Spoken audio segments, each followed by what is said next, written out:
This episode is sponsored by the Hollywood Casino at Charlestown Races in West Virginia. August entertainment includes the $1 million Charlestown Classic Racing Festival. Enjoy live racing, live entertainment, food trucks, and more. Fun for the whole family. Details at HollywoodCasinoCharlestown.com. Must be 21 to enter the casino floor and attend a show. Gambling problem? Call 1-800-GAMBLER.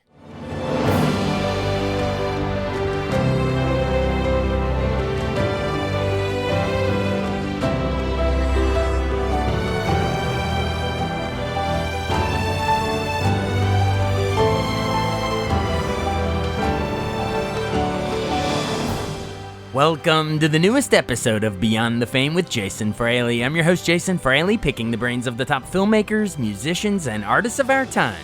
Alternative rock band Collective Soul plays Jiffy Lube live in Virginia this Saturday, August 17th. I spoke to bass player Will Turpin about the band's biggest hits like Shine, December, and The World I Know. Hey, Will Turpin. Hey, thanks so much for joining us on WTOP in Washington, D.C. Yeah, man. Thanks for having me, man. We're talking to you, of course, the longtime bass player for the alt-rock band Collective Soul. Love you guys, have for years, 30 years at this point. But yeah, you're all coming to Jiffy Lube Live on August 17th, so thanks for joining us. Yeah, man. I love the area. We've played there before, so looking forward to jamming with the crowd that night. Absolutely. By the way, where are we catching you right now? And I love popping it with all of you rock bands because it could be on a tour bus, it could be backstage. I never know where you're calling into our station from. We just got here, and I walked in backstage and logged in. We're at a theater here we're north of Wichita and west of Kansas City. Okay. Salina, Kansas. That's where we are, Salina. Oh my gosh. I think there's an old movie character in Salina, Kansas. I think in Vertigo. Anyway, but hey, that's fantastic. I interviewed Dean Rowland last year when you all played, I guess it was Annapolis, but now you're coming to Virginia, and I think this time you're touring with Edwin McCain and Hootie and the Blowfish. I know you just rocked Merriweather, I guess. So if you missed him in Merriweather, folks, check him out here. How great's it been touring with Edwin and Hootie? They're great. Yeah, that's a special thing that's happening this summer with us because all three of those bands, even Edwin's a solo career, but all three of those bands have known each other for we're all going on 30 years now. We were all signed to Atlantic Records in 1994, all three of us from the South. So we've always been good friends. We've never signed on for a 45-show summer tour together, but we've always played shows here and there together. And this has turned out to be even cooler than we thought as far as having fun backstage and looking at each other and going, wow, man, we all three are around 30 years later. Who would have thought it, So it's pretty special. Still going strong. Yeah, we just talked to Mark Bryan of Hootie. He's from this area, actually. Two of the band members are from this area. So he's always great. We've had Darius on too, but they're just great guys. We love them here in this area. And Edwin McCain, funny enough, my wife and I went to our friend's wedding, and Edwin McCain officiated it. He did the wedding, and we got to catch up with him. So it was really awesome. I'm sure you had to sing one of the tunes too, right? It was great. He's an awesome guy. Awesome. Yeah. All right. Well, anyway, here we go. So let's talk about what you have in store for you guys, though, at Jiffy Lube. You're pushing the new album, right? It's called Here to Eternity. Yeah, Here to Eternity. It's a double record we did. We actually set up shop in Elvis's Palm Springs estate for a whole month. We had a friend of a friend who had bought Elvis's Palm Springs home, and it was a little bit in disrepair, but it was left just like Elvis left it. I mean, there was red carpet, there was checkerboard floor. So we set up in the main room, looking at the pool and the Palm Springs landscape, and we just went at it. And before we knew it, we were just thinking, okay, it's time for us to finally do a double record. We've been talking about a double record for decades, and no one really ever wanted us to do a double record because they felt like it was not efficient, so to speak. But our heroes did those things, and we wanted to make a double record. So yeah, Here to Eternity is our latest release, and we're starting out the set with two of those songs. Oh, that's awesome. By the way, I have to ask, as a movie guy, is the title inspired from Here to Eternity? The old 1953 Best Picture winner. Have you ever seen it? Burt Lancaster. And actually, yes, it's 100% connection to that. So we actually lived and spent the night in one of Burt Lancaster's Palm Springs homes. Not just Elvis connection, a Burt Lancaster connection too. There's also a Burt connection. Now that one had been renovated and didn't really have any of. You didn't really feel like it was still something that Burt would have lived in or whatever. Yeah. Where Elvis's house was in a little bit of disrepair, and you could just tell that's exactly the way Elvis left it. But yeah, man, that's the connection. You nailed it, man. Here to eternity, and we figured we're celebrating 30 years too, so you're talking about music too, which goes on forever, right? The songs go on forever. So that's the tie-in, man. You nailed it. Absolutely. Well, we invite everyone of all ages to go back and watch that movie, man. It's not only Burt Lancaster, but Deborah Carr and Montgomery Clift and Frank Sinatra and Donna Reed and Ernest Borgnine. It's ridiculous how many people are in that movie. So I'm glad that it wasn't just a coincidence, because I got to tell you, most times I interview the bands, they're like, "Oh, we didn't even think about that." But you know your movie history as well as your music. Bravo, sir. Sounds like I don't know it quite as well as you, but yes, that is the tie-in. You know it well enough to name the album after, damn it. That's right. Awesome. Well, what are the songs off it you want to push? Are there any? You said you're plugging a couple of specific songs off of that. I'll give you the platform to promote them here. Yeah, man. I mean, we start out with the song we released. The first release was "Mother's Love." We all Collective Soul all came from families that supported us, and it takes a little bit of support to be a musician, especially in the beginning. So we that's kind of what that song's about is your mother's love. And then second single was a song called "Bluer Than So Blue," which I appreciate a lot, and that's how we're starting out the set is "Mother's Love" right into "Bluer Than So Blue," and then we go into some songs you may have heard before. But the set is going great, and like I said, the tour is going great. I like that. You hit him in the face with the new songs right away, and then you go into the other songs, the big hits the greatest hits from over the years. I love it. That's about right, man. Well, speaking of a mother's love, I want to go back to your origin story. I know you're born in Fairbanks, Alaska in 1971, but then you moved to Georgia, sort of near the Atlanta area. That's where you mostly grew up, right? So how'd you meet Ed Roland and Dean Roland? Weren't you neighbors or something? Yeah, we were neighbors, all right. And understatement. It goes way back. I mean, I tell people that even their father knew my grandfather. Really? Their father would have been like the minister in the largest Baptist church, and my grandfather was superintendent of schools way back when. But my dad owned a small recording studio that was also within maybe me, Ed, Dean, the studio, the church. You're literally talking about a 3-block radius in a small town south of Atlanta. So I mean, I do not have a memory without knowing who Dean and Ed were, because I went to the church, and their father would have been the music minister and the choir director for the youth church. So we don't have any memory of not knowing each other, and now we still live on a bus together and play music together. So that's so cool. Yeah, your earliest memories include them. So basically, you're all brothers, even the ones that technically aren't blood related. You all are, really. Yeah. That's great. We all three are brothers, although Dean and Ed are actually the same mom and same dad. Yes. Right. Exactly. Shout out Two Real Studios in Georgia there. That was what your dad ran, right? Yeah, man. That's awesome, man. All right. And then, so how does the first album come about? I believe, so it was Hints, Allegations, and Things Left Unsaid in 93 was the first album, but wasn't it independently released on one label, Rising Storm, but then it got re-released after Atlantic signed you? But remind us the story there of, I think Georgia State University played a big part, the college radio station on getting it out there, right? Between both releases of that, right? Yeah. That's, I mean, you got the gist of the situation.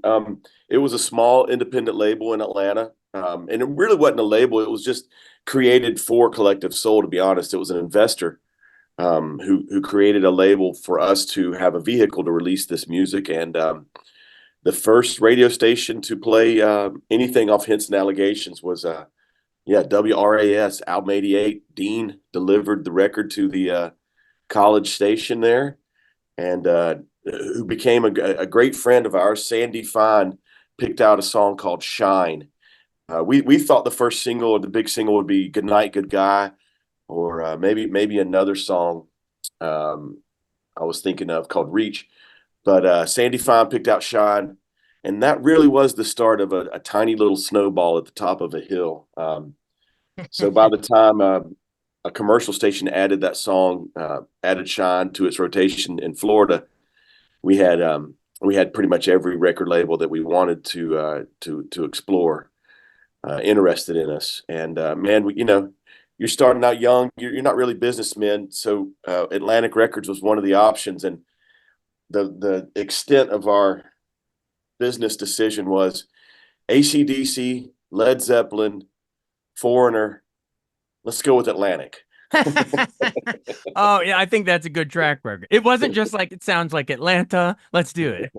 No, it didn't have anything to do with that. It was It was about Zeppelin and AC/DC, baby. it was mainly Zeppelin and AC/DC. That's what it was. Oh, that's great. Well, it was a good pick because they re-released it, and I think it went double platinum or something, thanks to the big smash hit, like you're saying, "Shine." Yeah.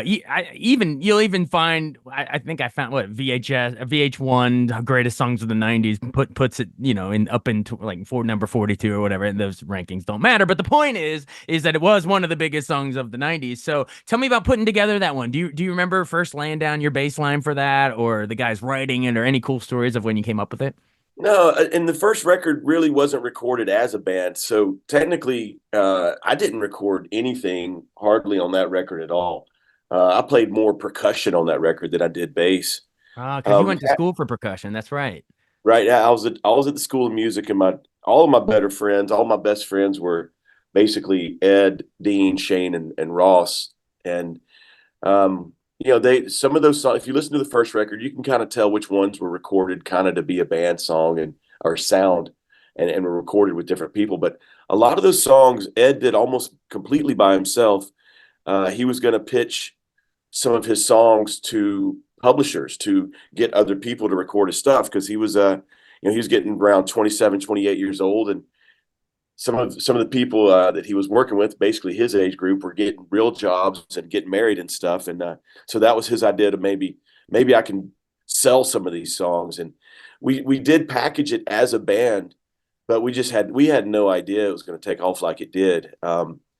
And funny enough, when we signed to Atlantic Records, we thought we were going to get to re-record the record, and they're like, "No, no, no way! No, this thing's going right out the door right now." Um, and had we re-recorded it, I don't think it would have been successful. I think that was part of the specialness of the song, especially in that time. It sounded not like nothing else, and it still does sound basically like nothing else. And I know Collective Soul has a sound, but that song, the one that started it all out, there was something special about the way it came together. I'm with you, man, because it has such a unique sound, and even the title and the meaning and the whole song as a whole package is its own thing. Like it I feel like it brings some of, you said you grew up in the church, so it has like sort of almost Heaven Let Your Light Shine Down, you know, like a little Christian rock vibes to it, but it's also got like a grunge sound or alternative, or hell, we even saw Dolly Parton win a Grammy with a bluegrass version of it, right? A couple years Yeah, I ago. mean, what an honor. Yeah. Yeah, talk about that song's ability to sort of cross all of those different genres. I think that's so Yeah, I cool. mean, what a song, right? And it's even like I was telling you what Ed was going through. If you think about it, it's basically Ed looking for answers as well. So yeah, man. I mean, and then Dolly re-records the song, and it kind of lives. It kind of has a life of its own. We were watching Righteous Gemstones. We all love Danny McBride, another Who Georgia doesn't? native. Yeah, I know who doesn't. You got to be on a small little island all by yourself if you don't like Danny McBride. Or you're just But not very fun. or you're just not a good person. Yeah. Stick in the Uh, mud. but he's another Georgia native, and I know he's hands on with all the music. That last Gemstone season closed out with Dolly's version of Shine. So, you know, the song is definitely kind of taking on a life of its own, and something we really enjoy, and the crowd still really enjoy singing along with us. It's usually definitely one of the loudest parts of the evening every time we play the tune. I love it. I love it. All right, cool. Well, thanks for the deep dive on Shine. We got to go into the second album real quick. That's called Collective Soul '95, also known as the Blue Album to fans. Tell me about the world I know, which was to me, it's like a great it's like a contemplative song. It, you know, you, I guess you guys had you had just had fame at that point, so you're putting together your next album. But I just love the chorus, and so I walk up on high, step to the edge, and see my world below, and his tears are rolling down. Like, what do you think the meaning of that was, and how did that fit into where you all were in that point in your career? Like, is it contemplating on the music biz, or where you all were as a band, or what is it commenting on? You? Yeah, it was more about where we are as a band. But yeah, man, we that first tour, we played over 200 shows that year, supporting the first record. You know, by the end of the summer, we're doing amphitheaters with Aerosmith and playing Woodstock '94. So we were super busy, but we were always looking for the next thing. So most of those songs on the Blue record were written, and some we performed live that first year on tour.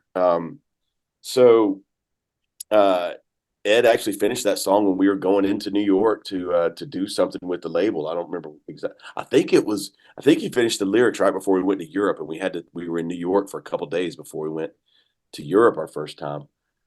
So yeah, there was a lot of stuff going on, and I think that's just kind of it.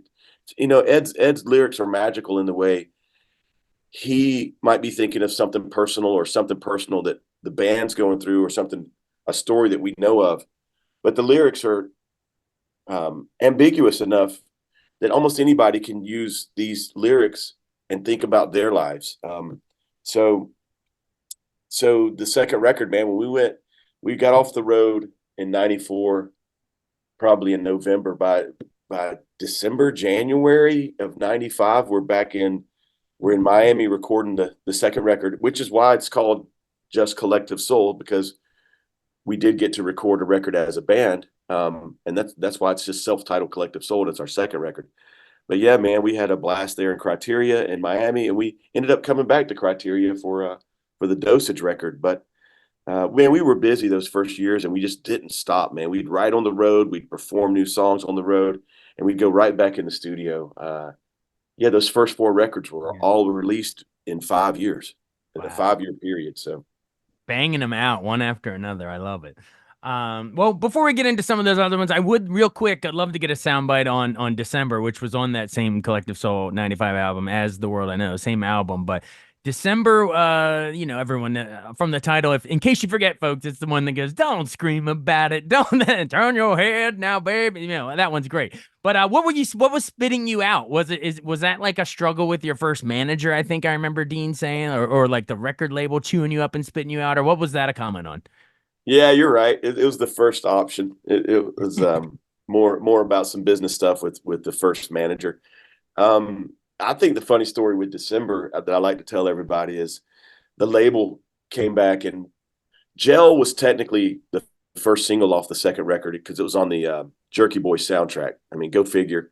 It's on like a comedy, slapstick comedy movie, and it's a song written about all of humanity coming together as one. But lowbrow and highbrow concepts all rolled into one. yeah. So, but they came back and wanted December to be the first single, and man, I remember me and Dean both thinking, "Oh no, that's not the right one. What's going to happen to our careers now?" So we were 100% wrong, because that became the number one rock song of '95. So yeah, that was back to back. Yeah, that was back to back number one rock tunes from Shine and then into December. I love it. Yeah, man. But yeah, man, a good concept song, December is. The concept is, you know, as far as musically and harmonically, it's kind of built around the same chord progression over and over. There's a lot of songs kind of done that way, but it's the same chord progression over and over. You just build different sections, and you weave in and out of those different sections. And yeah, man. And then there's December. There's December, not to be confused with A Long December by Counting Crows, which I think came a year later. So you had it first. You should call up Adam Duritz and the guys and do like a Long December mashup. There you go. All right, cool. Well, we don't have time to go through all of them because you've been generous with your time, but I'll list some. It was Discipline Breakdown, Dosage, Blender, Youth, Afterwards, Collective Soul, See What You Started by Continuing, Blood, and Vibrating, and then you got the new one. You already gave me some cool tidbits on the newest album, but if our listeners only know some of those early big hits, which ones would you invite them to sort of go back and check out from that other string of albums I just listed? Like, do you have any personal favorites that you're like, go check out this deep cut before you go to Jiffy Lube Live? Yeah, I mean, we don't play any songs off this record, but to me, Blood really stands out. Every song all the way down. I mean, look, it's hard to like pick your favorites, and they're almost like all your family in some way. Like they're almost like all your children, right? And every good parent can tell you which one their favorite is, I guess. Yeah, right. But no, like I said, we do love the latest double record, man. That we feel like we really nailed something and hit a great spot. But I would say, to me, I love going back and listening to Blood. Discipline Breakdown was the third record we released, and there's something that I love about that also, just the way that we were we were back home, forced to not really make any revenue because we were stuck in a big lawsuit, and hence the title Discipline Breakdown. We still got together every day and started creating music with whatever dimes we had. I remember my grandfather's Coupe de Ville was what I was driving, and eating a lot of beans and rice from the Cajun spot on the way to, we found one cabin in the middle of the woods near where we grew up, and that's where we recorded almost all of Discipline Breakdown with whatever gear we could scrap together. We stayed together and kept making music, even though we couldn't get paid by Atlantic Records. That's a great story. Thank you. All right, but you're saying Blood probably is the one. Man, check out Blood. What was that, 5 years ago, maybe 6 years ago? 2019, right before the pandemic. Yep. Yep. Check that one out, man. There's a song called Them Blues, which I feel like is a special moment for Collective Soul. Song called Big Sky that I just adore. And yeah, man, to me, that record, when I go back and listen, I'm like, oh, wow, that was a nice wave we rode right there. Well, Big Sky, another classic movie. But check out, Not From Here to Eternity. It's just called Here to Eternity, folks. The new album by Collective Soul. They'll start the concert with it in Virginia, so you want to get caught up on that before you head out there on Saturday, everybody. Thanks for joining us. Anything else you want to add? Yeah, I mean, when Collective Soul gets on stage, we started like conceptualizing it as a celebration of life. So we get to sing the songs together with other people, and all the memories that are attached to the music, to the fans and to us. We get to celebrate those things, celebrate people that are, maybe some people aren't even with us anymore. We get to celebrate those things, celebrate the memories, and do it through song together. So yeah, come out and celebrate with us. And in a way, it kind of is a 30th anniversary of Shine, right? I know you, because it was, I guess, 93/94 with the re-releases or whatever. But in a way, it's sort of your 30th anniversary of the big breakthrough hit too, right? We're definitely pitching it as our whole logo behind us and everything is the 30th anniversary logo. Because we were technically signed to Atlantic, I think it was late January or early February, 94. So we're considering when we signed to Atlantic Records the start. That counts. All right. Well, that's perfect because I know Hootie is doing 30 years of Cracked Review right now because that was 94 as well. So it makes sense that you all are sort of pairing together in this show. Not to mention the great Edwin McCain, everybody. You don't want to miss it. Either one of you three could be, a headliner that people should go see. But when you put them all three on a triple bill like that, it's can't miss stuff. We're excited. Thank you. Yeah, man, we're having fun, and I can tell the crowds are enjoying it as well. Awesome. Well, thanks so much for doing this. We'll get the word out. I really appreciate it, Will. Yeah, cheers, man. Thank you. Appreciate it, Jason. All right, be well. Enjoy Kansas, wherever you are. Yeah, man. We'll get it done tonight. See you, man. Thanks so much for listening to Beyond the Fame with Jason Fraley. Our theme music is Scott Buckley's Clarion. Remember to give us a 5-star rating if you like what you hear. We'll see you next time.